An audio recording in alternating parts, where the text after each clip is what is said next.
If you've ever had a dog, a real one that was yours, you already know the thing this movie is about before it even starts. You know that specific moment when you walk through the door after a terrible day and they're just there, not asking what's wrong, not waiting for an explanation, not needing you to be okay first? Just there, tail going, eyes full, completely.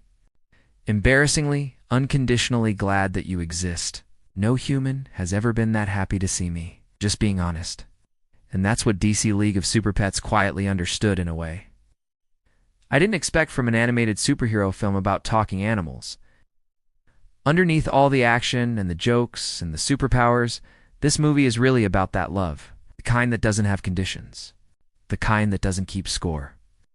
The kind that waits by the door every single day like it's the first time. Krypto has been Superman's everything since the beginning. It's not just his pet, his person. The one constant in a life full of chaos and capes and saving the world.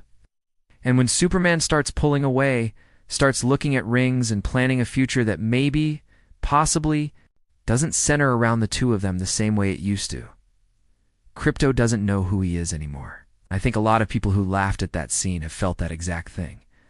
Not with a dog, with a person, with a friend who found someone new, a parent whose attention slowly shifted, a sibling who grew up and grew away. That quiet, terrible feeling of watching someone you love start to need you differently. It's not dramatic. Nobody's fighting, nothing explodes. It's just this slow, small loss that doesn't have a name and doesn't come with permission to grieve. Then there's Ace. Ace who came from a shelter. Ace who was left behind by someone who was supposed to stay. Ace who built walls the way all hurt things build walls. Not to keep people out, really, but because letting people in had already cost him more than he knew how to carry.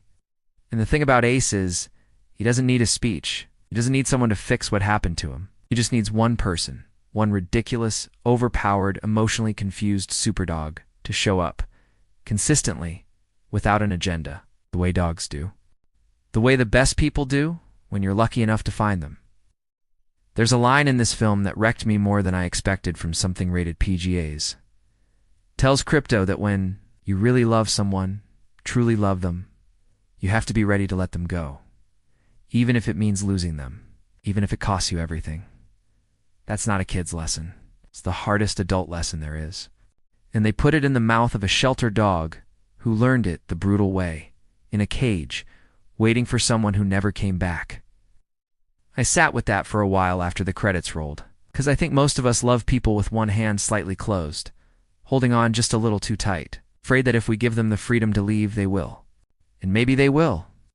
But Ace knew something that took me years to understand, that love with a grip on it isn't really love. It's just fear wearing love's clothes. This movie is funny and loud and full of the kind of chaos that keeps kids entertained for 100 minutes. But underneath it, it has a heart that's beating for every person who has ever loved something so much it scared them. Every person who has ever waited by a door. Every person who has ever been the one left behind. Every person who learned slowly, painfully, beautifully, that the right kind of love always finds its way back. If you haven't watched it, give it a chance. Take your dog if you have one. Let them sit on the couch for this one. They've earned it. And somewhere in the movie when Krypto looks at Superman like he's the entire world, just notice how that feels. Because if you've been loved like that, even once, by anyone or anything, you're one of the lucky ones.